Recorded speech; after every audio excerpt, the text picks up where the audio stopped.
Ku hidup karena anugerah-Mu. Tiada satu pun dapat ku banggakan, semua karena cinta-Mu. Ini hidupku, pimpin jalanku. Kasih-Mu mengubah hidupku. Kau memilihku, selamatkan hidupku, semua karena cinta-Mu. Ini hidupku, pimpin jalanku. Yesus, pegang erat tanganku. Ku tak dapat hidup di luar kasih-Mu, Bapa. Jangan tinggalkan aku. Engkau alasan selama ku hidup. Engkau alasan. Kasih-Mu mengubah hidupku. Kau memilihku, selamatkan hidupku, semua karena cinta-Mu. Ini hidupku, pimpin jalanku. Amin. Yesus, pegang erat tanganku. Ku tak dapat hidup di luar kasih-Mu, Bapa. Jangan tinggalkan aku. Engkau alasan selama ku hidup. Engkau alasan. Biarlah bibirku selalu mengucap syukur, karena Engkau baik, Tuhan. Yesus, pegang erat tanganku. Ku tak dapat hidup di luar kasih-Mu, Bapa. Jangan tinggalkan aku. Engkau alasan selama ku hidup. Yesus Tuhan, Yesus, pegang erat tanganku. Ku tak dapat hidup di luar kasih-Mu, Bapa. Jangan tinggalkan aku. Engkau alasan selama ku hidup. Amin. Engkau alasan. Yesus, pegang erat tanganku. Ku tak dapat hidup di luar kasih-Mu, Bapa. Jangan tinggalkan aku.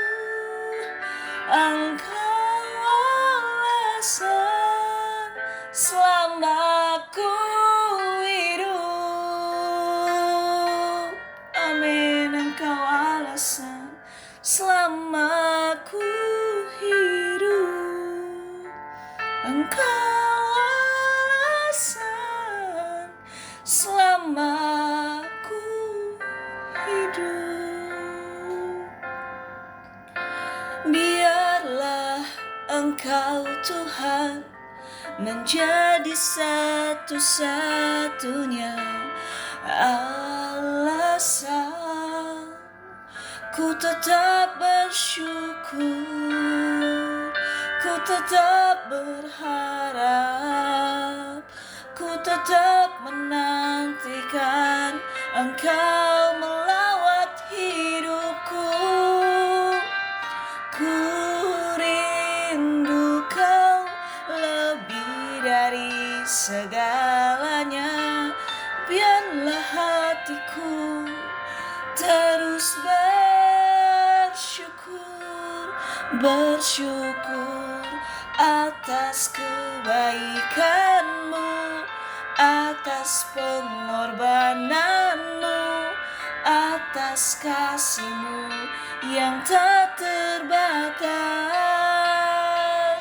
Ku mau hidup hanya dalam-Mu, Yesus Tuhan. Kau ajaib.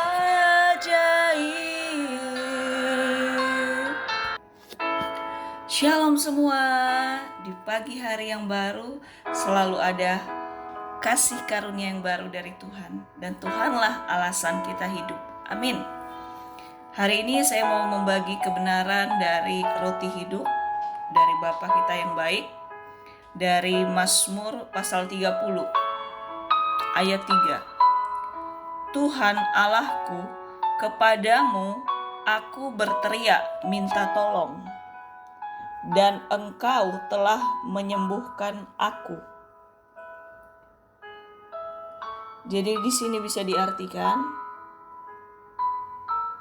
kenapa yang pertama dilakukan Tuhan untuk kita adalah menyembuhkan. Padahal di ayat di awal ini tidak dijelaskan juga kalau minta tolong tentang apa.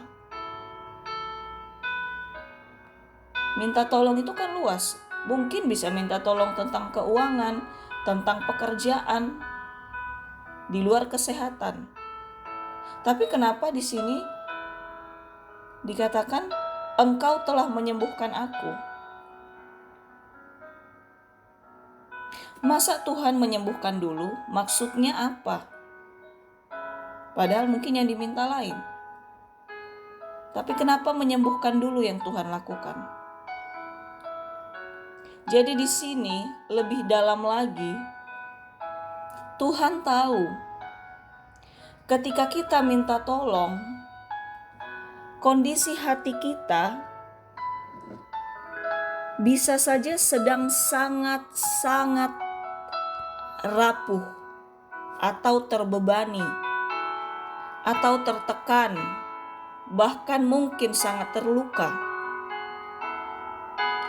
Jadi Tuhan tahu kalau hati kita dulu yang harus disembuhkan, dipulihkan sama Tuhan. Roh kita dulu yang harus disembuhkan, dikuatkan kembali sama Tuhan. Iman kita dulu yang harus disembuhkan, yang harus dipulihkan dulu sama Tuhan. Karena dalam menerima semua janji Tuhan, kita harus ada respon aktif juga, yaitu melalui iman kita, dari hati kita, dari roh kita. Karena Tuhan menyatakan kuasanya, dan kuasanya kita terima nyata melalui iman kita yang teguh sama Tuhan. Makanya Tuhan tahu apapun pergumulan atau minta tolong kita di hadapannya, sekalipun di luar kesehatan, Tuhan akan tetap menjamah hati kita dulu, menyembuhkan segala yang gak enak di hati kita dulu. Karena di dalam hati kita, di situ ada roh kita, di situ ada iman di dalam hati kita.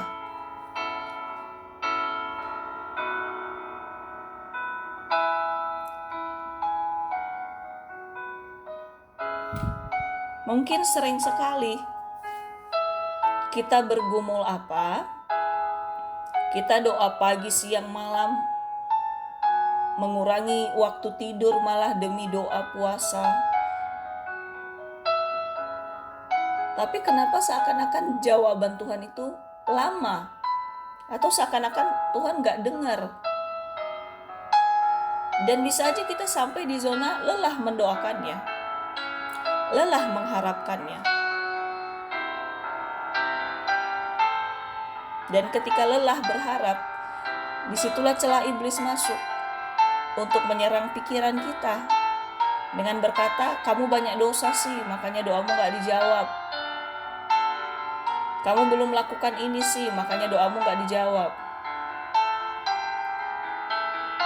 Kamu gak sungguh-sungguh berdoa sih, makanya doamu gak dijawab. Kamu ngantuk sih kalau doa, kalau baca firman, makanya Tuhan gak mau menjawab. Terlalu banyak yang makin menekan kita malah. Tapi puji Tuhan, Tuhan bukakan di sini. Ketika kita meminta sesuatu sama Tuhan, yang pertama dilakukan Tuhan menyembuhkan hati kita. Bukan langsung menjawab apa yang kita doakan. Menyembuhkan hati bisa lebih luas lagi, bahkan mempersiapkan hati kita.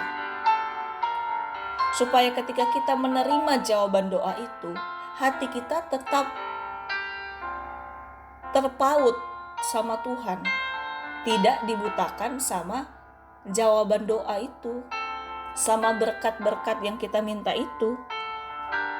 Karena bahaya kalau berkat yang Tuhan kasih membuat hati kita menjauh dari Tuhan, apalagi gak punya waktu lagi sama Tuhan.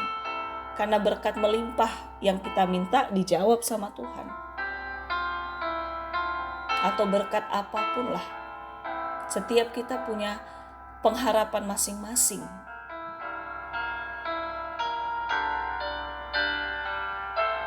Karena Bapa kita selalu memberikan apa yang terbaik untuk kondisi iman kita, kondisi mental kita dulu. Bukan apa yang terbaik menurut keinginan kita, nafsu kita pribadi.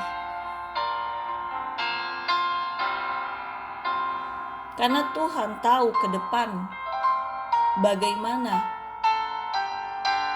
sikap kita ketika kita menerima berkat-Nya.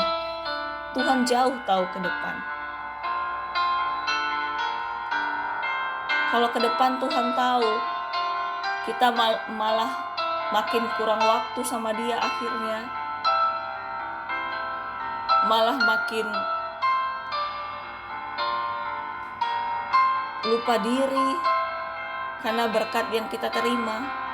Tuhan gak mau akhirnya kita terjerumus sama doa pribadi itu sendiri, sama keinginan-keinginan minta tolong itu sendiri.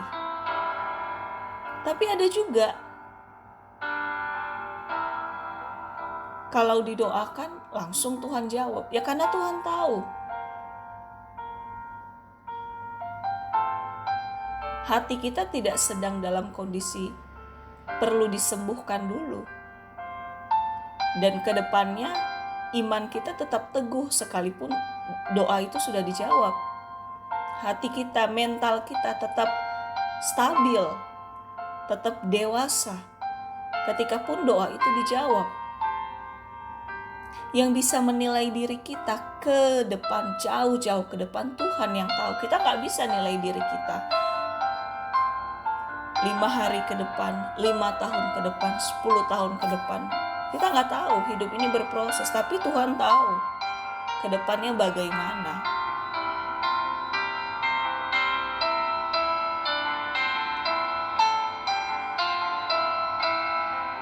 Karena misal nih, meminta sama Tuhan naik promosi jabatan. Karena udah bertahun-tahun, berbelas-belas tahun, kenapa jabatannya di situ terus.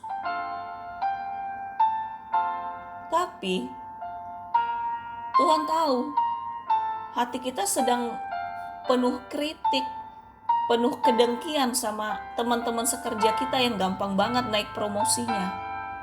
Penuh sungut-sungut sama pimpinan kita, sama direktur manajer kita yang kok gak pernah naikin jabatan kita, kok kayak benci banget sama kita. Padahal kita udah loyal, kita udah melakukan yang terbaik. Saya juga ditegur di sini. Kalau apapun yang diminta dulu, mari kita mau hati kita dimurnikan dulu, disembuhkan dulu. Dari semua sikap hati yang gak berkenan sama Tuhan, hati yang bersungut-sungut, hati yang dengki, hati yang penuh penyesalan, hati yang penuh kritik, sungut-sungut. Tuhan mau bebaskan kita dulu, bebaskan roh kita dulu dari sikap hati demikian, karena sikap hati itu yang membuat iman kita gak utuh sama Tuhan, karena kita fokus ke luka hati itu, ke sikap hati yang gak kudus itu. Kalau kita sudah dengan legowo melepas segala sikap hati itu, sekalipun kita masih dalam bergumul, dalam mendoakan, meminta tolong sama Tuhan, Tuhan sudah benar-benar lihat hati kita, benar-benar kita kosongkan, kita lepaskan dari semua sifat-sifat hati yang penyakitan, penyakit kedengkian, penyakit dendam, penyakit iri hati, penyakit sungut-sungut, penyakit kritik yang ada di hati. Kalau benar-benar kita mau juga lepaskan dan kita terima Tuhan pulihkan hati kita, maka pasti iman kita semakin fokus ke Tuhan. Maka kita taruh iman kita di dalam pengharapan kita sama Tuhan. Dan Tuhan yang tahu saat yang terbaik doa itu dijawab atau tidak. Tuhan selalu menjawab doa, tapi jawaban doa kan ada 3. Tuhan berikan, tunggu dulu, memang Tuhan gak berikan. Tapi ketiga jawaban itu tetap yang terbaik jika itu memang Tuhan yang berikan. Dan Tuhan juga siapin hati kita untuk menerima salah satu dari 3 jawaban itu. Jadi benar-benar di sini Tuhan tahu yang paling penting dalam setiap doa permintaan kita. Tuhan sembuhkan dulu hati kita. Tuhan pulihkan dulu hati kita dari segala gangguan-gangguan yang menggoyahkan iman kita. Sakit hati, kedengkian, kebencian, dendam, sungut-sungut, kritik.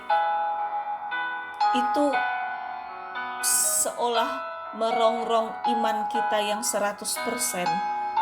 Seolah seperti ilalang di sekitar gandum. Kalau ilalang itu semakin lebat banget, dia bisa merusak pertumbuhan gandum kan. Jadi kalau segala sakit-sakit di hati yang bolong-bolong sama hal-hal demikian tadi, itu bisa membuat iman kita jadi semacam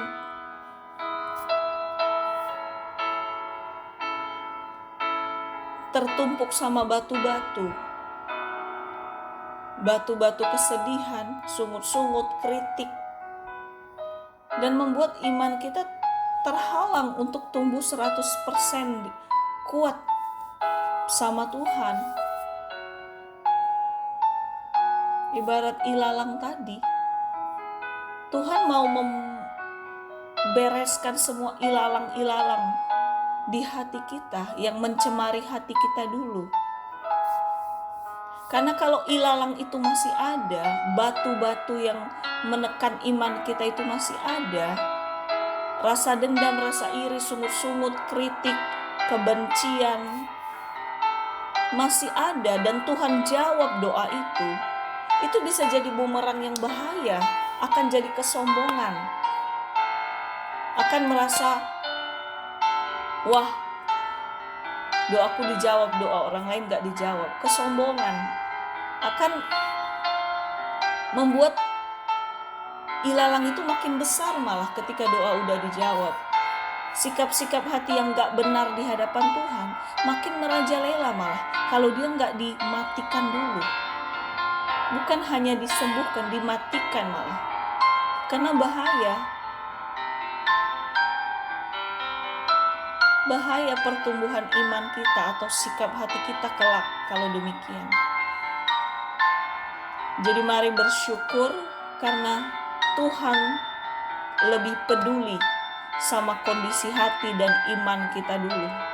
Ketika hati kita sudah dibereskan dari semua yang gak berkenan, sudah disembuhkan dulu, iman kita dapat bertumbuh dan teguh 100%, maka tubuh, jiwa, roh kita akan siap dengan apapun jawaban doa dari Tuhan. Karena pertolongan Tuhan tidak pernah terlambat dan tidak pernah juga terlalu cepat. Selalu tepat pada waktunya.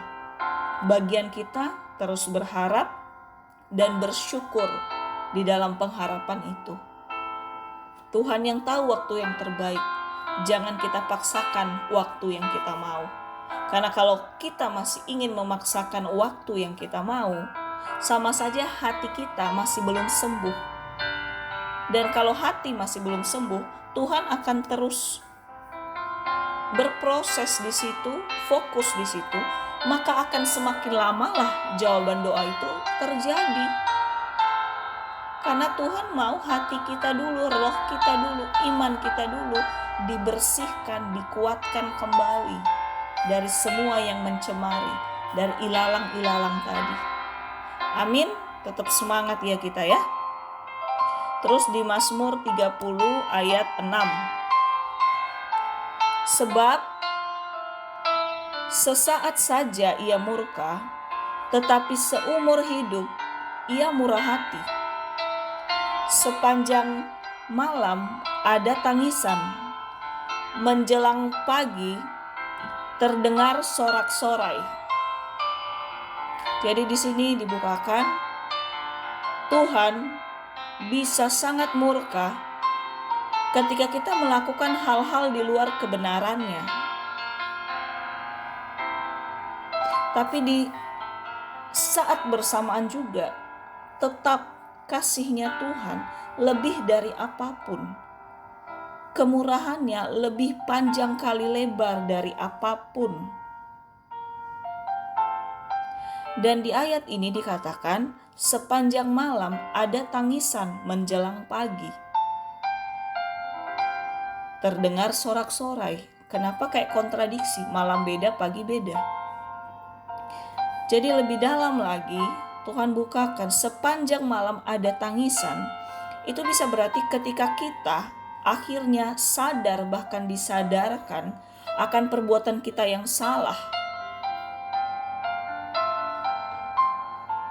Sehingga ketika ada tangisan, itu berarti tangisan pertobatan. Dan dikatakan sepanjang malam aja ada tangisan. Jadi hanya sesaat. Maksudnya dengan kesadaran hati ketika kita cepat-cepat mau bertobat, sungguh-sungguh kembali ke Tuhan, maka gak butuh waktu lama. Setelah kita sungguh-sungguh bertobat, kita akan kembali bersorak-sorak, akan kembali bersyukur, atas Tuhan yang udah menyadarkan hidup kita. Mungkin agak belibet ya. Tapi benar-benar di sini tetap sifat Tuhan itu nggak berubah. Dia penuh kasih, tapi dia adil juga. Jadi apapun pelanggaran kita, memang ada harga yang harus dibayar. Tuhan ampuni ketika kita minta ampun. Ketika kita mengaku dosa kita, dia setia dan adil, pasti mau mengampuni. Tapi harga yang harus kita bayar, ya harus kita bayar. Ibarat kita makan di rumah makan. Makanan yang kita makan kan harus kita bayar. Kita gak bisa bilang, Tuhan mengasihiku, Tuhan mengampuniku. Ya iya, memang Tuhan mengasihi, Tuhan mengampuni, tapi kita harus bayar makanan itu. Jangan kita campur baurkan. Tapi Tuhan benar-benar ingatkan di sini. Ketika pun ada tangisan, ada penyesalan bisa. Ketika kita pernah jatuh di dalam hal yang gak baik, pernah melakukan hal yang gak berkenan sama Tuhan. Jadi benar-benar di sini Tuhan pastikan melalui firman-Nya. Boleh kita bersedih sesaat ketika kita menyesali segala perbuatan kita yang tidak sesuai dengan takut akan Tuhan. Boleh kita bersedih. Tapi setelah itu, kita harus ambil komitmen untuk mau berpindah sama kasih karunia Tuhan. Untuk mau bertobat dari hal yang gak baik yang pernah kita lakukan. Maka Tuhan janjikan di situ, kesedihan kita itu hanya sebentar. Karena kasih-Nya, perhatiannya lebih besar dibanding apapun. Jadi kalau setelah kita benar-benar sadar, kembali ke Tuhan, kasih-Nya itu yang memulihkan hati kita, yang melahirkan kembali sukacita yang dunia gak bisa kasih, yaitu sukacita kita karena Tuhan. Karena kasih Tuhan itu mahal, gak bisa digantikan sama apapun yang terindah, termewah, terwow dari dunia.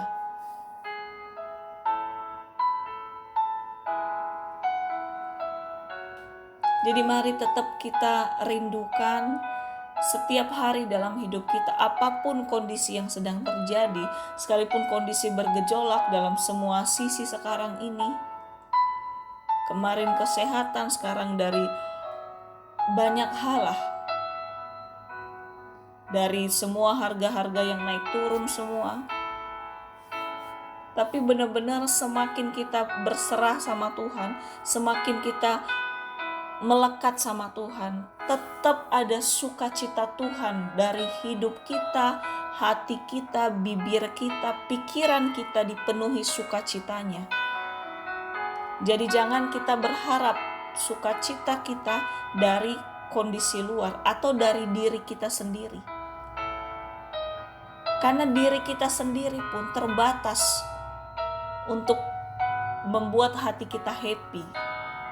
Terbatas. Segala sesuatu terbatas di luar Tuhan. Jadi ngapain kita berharap kebahagiaan dari yang bukan dari Tuhan? Terbatas dan bisa menyesatkan malah. Jadi setiap kita gak usah takut.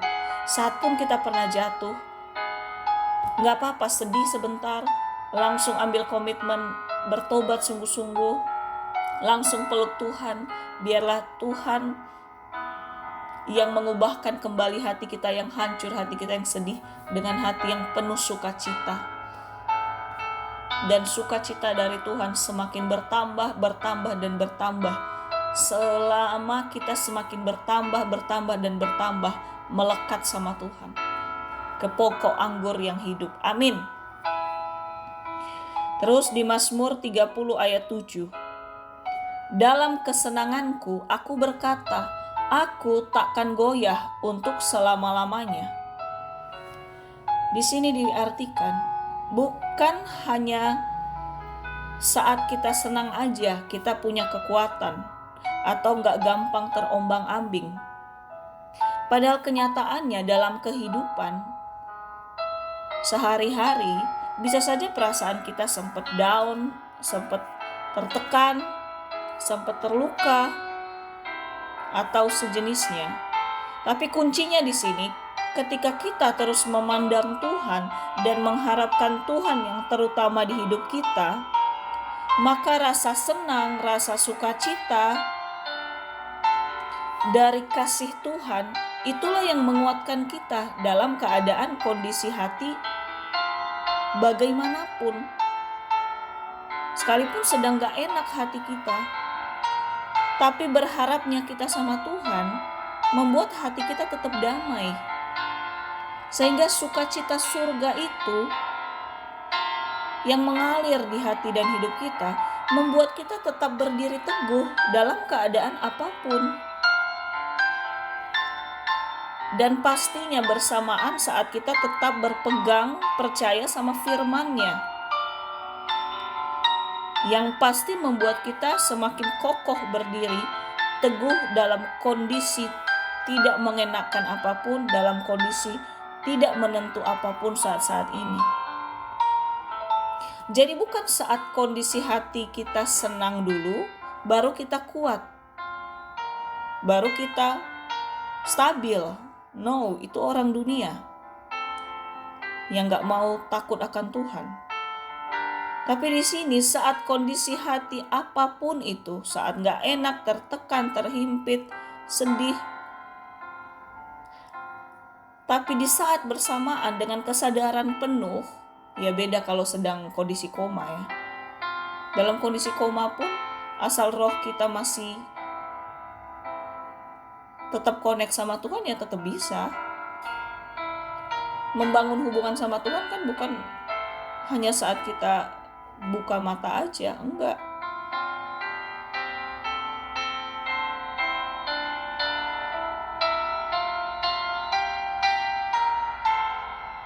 Jadi tetap dalam kondisi seterhimpit apapun, ayo cepat kita langsung berharap penuh sama Tuhan, sama janjinya. Sehingga kita dimampukan melewati apapun itu, lembah kekelaman sekalipun, tetap pasti bisa berdiri teguh di dalam kekuatan Tuhan. Bukan kita yang kuat, Tuhannya yang kuat. Tapi kalau kita mau berpindah, memindahkan kondisi hati kita dan berharap sama Tuhan, itu sama dengan memindahkan hati kita di dalam Tuhan. Maka kekuatan Tuhan, pertolongan Tuhan di hidup kita melalui kebenaran firman-Nya itu pasti nyata di hidup kita.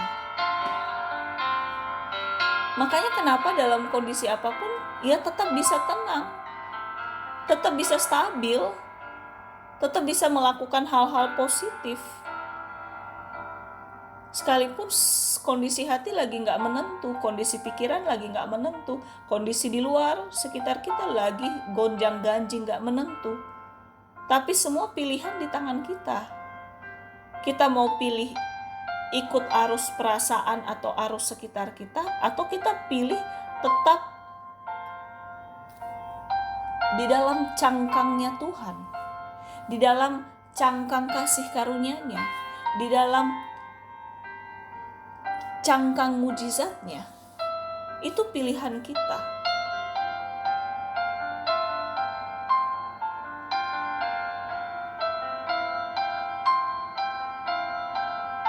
Ibarat mutiara yang di laut, dia di dalam cangkang itu kan. Sedangkan di laut banyak binatang, ya ikan-ikan buas juga, binatang-binatang apa gitu yang bisa memakan dia mungkin, buah mutiara itu. Tapi dia tetap mau di dalam cangkang mutiara itu. Akibatnya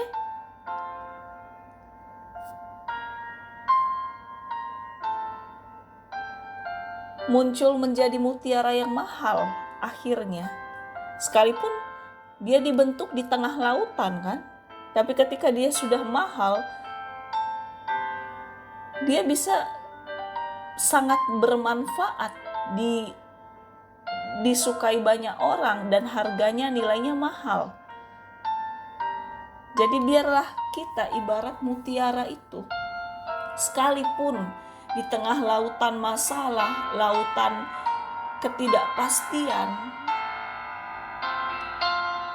lautan kesedihan, lautan ketertekanan, lautan pergumulan, tapi tetap kita di dalam cangkang mutiara kita, yaitu di dalam cangkangnya Tuhan. Karena cangkangnya Tuhan, perlindungan Tuhan itu lebih kuat, lebih kokoh dari apapun. Kita gak bisa menjaga pikiran kita, menjaga hati kita, menjaga roh kita dengan kekuatan kita sendiri. Gak akan bisa. Pasti kalah. Pasti terbawa arus. Kebayang gak kalau biji mutiara itu tadi yang belum benar-benar selesai dibentuk sempurna, ketika belum selesai dibentuk sempurna, dia keluar dari cangkang mutiara. Kebayang gak dia bisa dimakan ikan paus, bisa dimakan binatang-binatang yang ngeri juga di dalam dasar laut, terus terbawa gelombang arus yang mengerikan, akibatnya terdampar dan lain-lain, dan gak jadi mutiara yang mahal jadinya, gak jadi kebentuk. Wow, mari kita seperti mutiara itu. Sekalipun di tengah lautan yang gak menentu, kita langsung berlindung di dalam cangkang kasih karunia Tuhan. Sehingga Tuhan akan menyembuhkan hati kita, memulihkan tubuh jiwa roh kita, dan di waktu yang tepat dia akan mengeluarkan kita kembali dari cangkangnya. Bukan membuang kita dari kasih karunia-Nya, enggak. Tapi cepat atau lambat kita akan terlihat mahal dan berkilau. Berkilau karakter kita, berkilau sikap kita, berkilau tutur kata kita. Karena kita sudah dibentuk sempurna, dipulihkan sempurna sama Tuhan Bapa kita yang baik. Wow, ajaib. How great is our God. Mutiara. Amin. Terus di Mazmur 30 ayat 8. Tuhan, oleh karena Engkau berkenan, Engkau telah menempatkan aku di atas gunung yang kokoh. Ketika Engkau menyembunyikan wajah-Mu, aku terkejut. Jadi di sini dibukakan, ketika dalam hidup ini seolah-olah atau tiba-tiba kita mendapat promosi atau mendapat berkat di luar bayangan kita,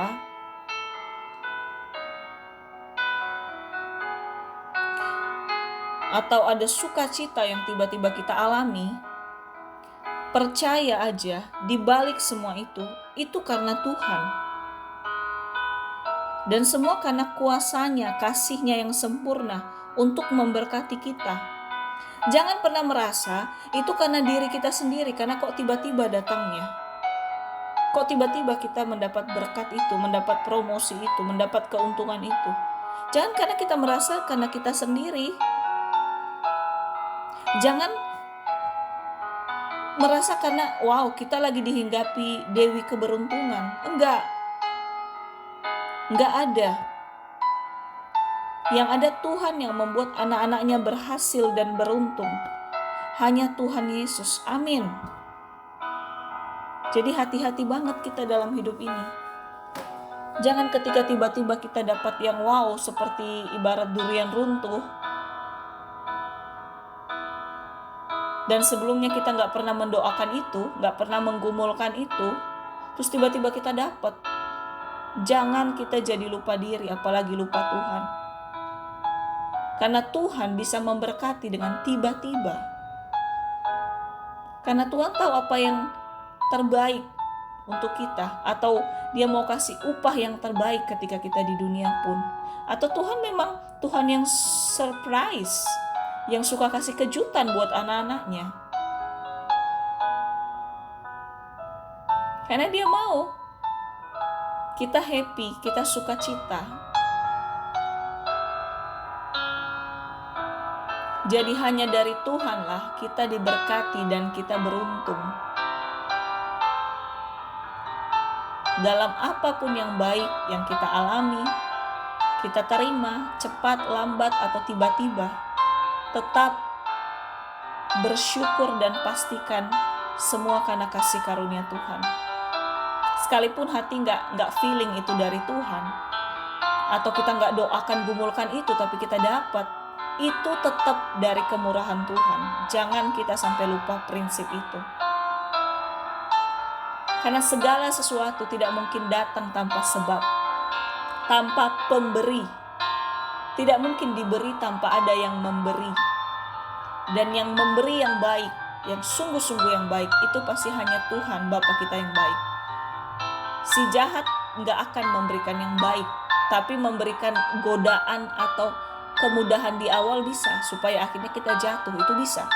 Tapi kalau sesuatu yang kita terima itu benar-benar baik buat masa depan kita, buat hidup kita, buat roh kita, buat pikiran kita, percaya aja, itu karena kebaikan Tuhan sama kita. Sekalipun kita jauh dari baik, ya kan? Tuhanlah yang membuat kita baik. Amin. Terus Mazmur 30 ayat 10. Apakah untungnya kalau darahku tertumpah, kalau aku turun ke dalam lubang kubur? Dapatkah debu bersyukur kepadamu dan memberikan kesetiaanmu? Maksudnya di sini dan memberitakan kesetiaanmu.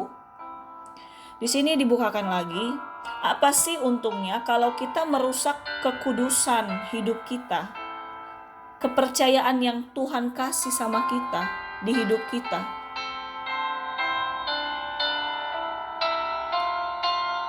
Apa untungnya kita merusaknya?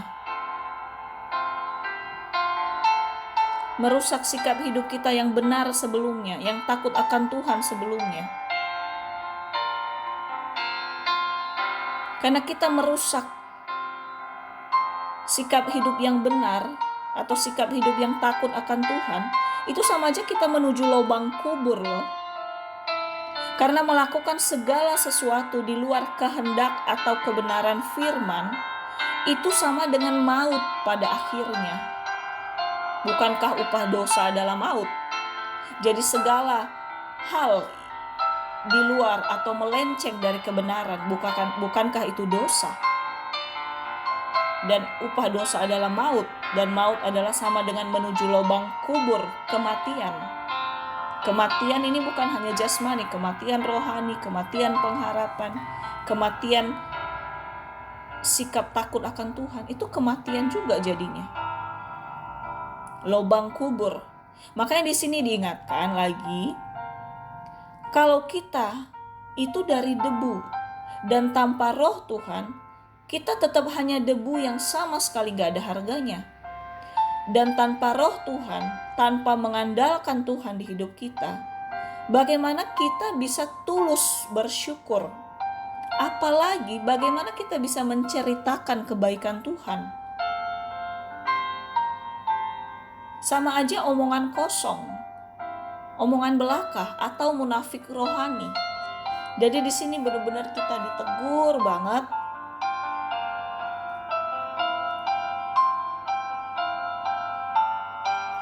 Jangan sampai dalam perjalanan hidup kita yang awalnya kita takut akan Tuhan, sungguh-sungguh di dalam Tuhan, terus karena godaan, karena tekanan, kita melenceng dari kebenaran takut akan Tuhan, sama aja kita menuju lubang kubur, mendapat upah maut dari dosa.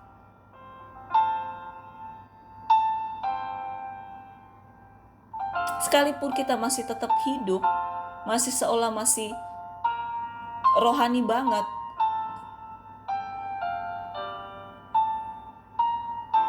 tapi sebenarnya yang keluar dari bibir kita ketika kita doa menyembah, apalagi ketika kita seolah bercerita tentang Tuhan, itu sebenarnya omong kosong, tong kosong nyaring bunyinya, munafik. Ini benar-benar teguran juga buat saya. Jadi yang harus kita pastikan di hidup kita, mari terus menjaga tubuh, jiwa, roh kita, pikiran kita, supaya gak melenceng dari kebenaran dan takut akan Tuhan. Karena kalau melenceng, sama aja kita menuju lubang kubur, menuju kematian rohani. Makanya dikatakan, ingat kembali, kita debu.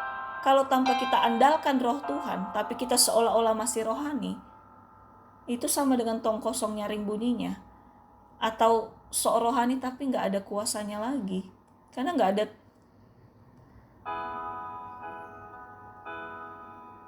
ada kuasa Tuhan yang kita pegang sungguh-sungguh di hidup kita. Karena kita lebih memilih melenceng dari takut akan Tuhan tadi.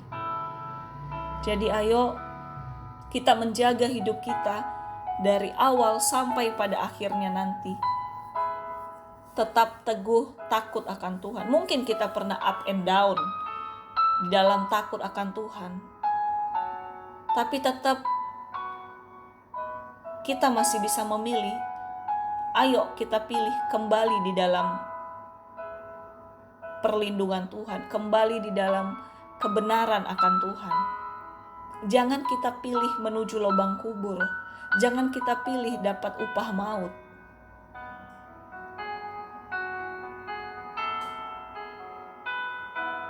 Sehingga akhirnya hidup kita rasa penuh tapi sebenarnya kosong.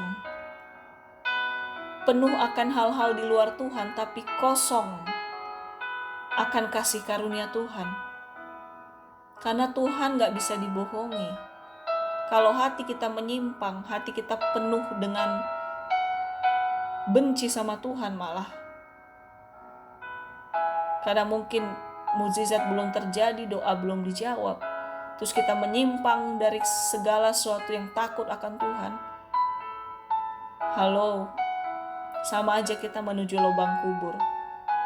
Ada darah yang tertumpah. Ada harga mahal yang harus kita bayar ketika kita melakukan hal-hal yang gak berkenan sama Tuhan. Dan pasti menuju lubang kubur. Pasti menuju kematian.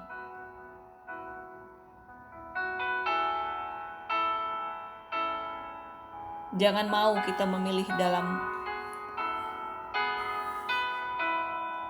lubang kubur, tapi mari kita tetap memilih di cangkangnya Tuhan, di perlindungannya Tuhan.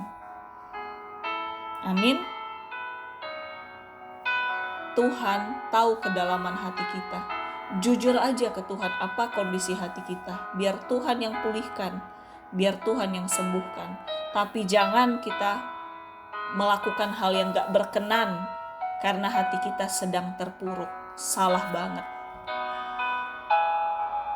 Karena tanpa roh Tuhan, maka kita berjalan seperti mayat hidup gak sih? Hidup tapi tidak ada damai sejahtera yang sesungguhnya. Seperti zombie, mumi. Mau kayak zombie? Enggak kan? Haleluya. Terus di Mazmur 30 ayat 10-12. Dengarlah Tuhan dan kasihanilah aku. Tuhan, jadilah penolongku. Aku yang meratap telah kau ubah menjadi orang yang menari-nari. Kain kabungku telah kau buka. Pinggangku kau ikat dengan sukacita. Wow. Supaya jiwaku menyanyikan mazmur bagimu.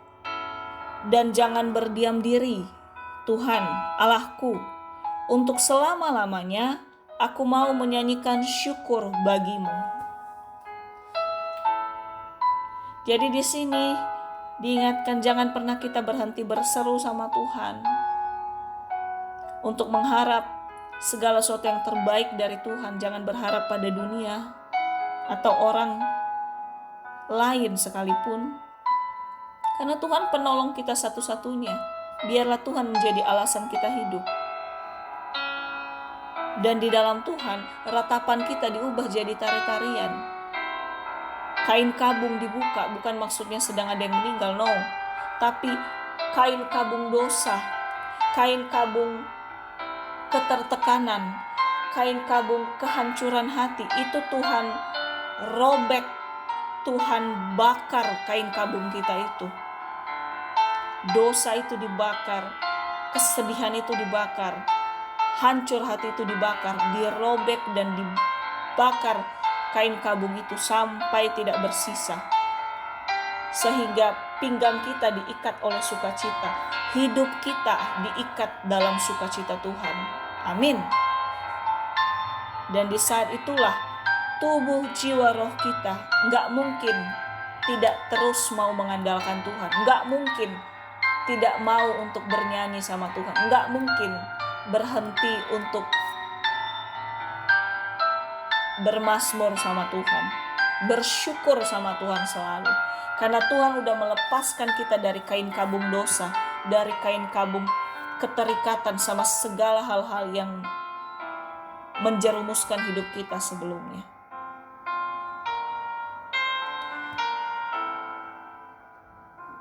Jadi sungguh-sungguh biarlah kita tetap mau hidup di dalam cangkang mutiara kasih Tuhan. Biarlah hidupku terus di dalam cangkang mutiara kasih-Mu Tuhan. Engkau melepaskan kain kabung dosa dari hidupku. Engkau melayakkan, sekalipun aku pernah jauh dari-Mu. Engkau memulihkan setiap orang yang berseru kepadamu. Engkau Bapa yang baik, Engkau Bapa yang hidup.